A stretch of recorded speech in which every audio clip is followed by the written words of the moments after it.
मुर्शिद दे कोल जाके हाजिर हो गए ते मरीद केड़ा आवाज देंदा आख्या सरकार एक सवाल है केड़ा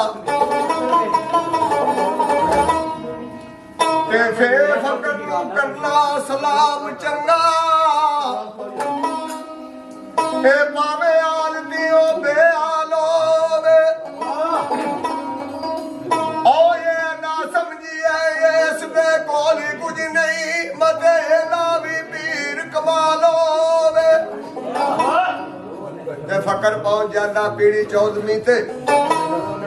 पावे किसे फकीर दा बाल होवे आमद शाह ना भोलीए गोदड़ी नू मते गोदड़ी विच कोई लाल होवे ते फिर आख्या फे फकर दरवेश आ फे फकर दरवेश मलंग बन के सोहना ढूंढिए रंगपुर आ खेड़िया दे अजू मैर ते जाए दरबार जोगी घर घर नाद मजे विच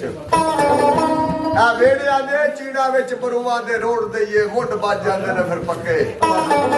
आ डेरिया दे मोहम्मद शाह नू दिले दी लाह पड़दे लखा मुकदे ने पेथे झेड़िया ते फिर आख्या ते फुल वेखना वेखिया बाग अंदर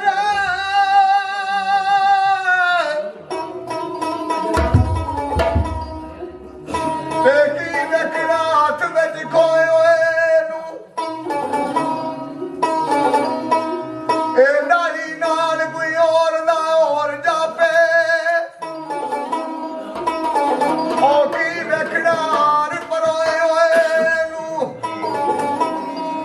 बंदा वेखना ते उन्होंने दाद वेखो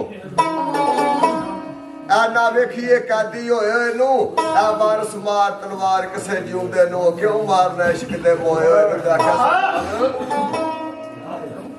तो थोड़ी जी कीमत गल करो सौदा महंगा वे ते उत्थे मरीद केड़ा आवाज देंदा ओ फुल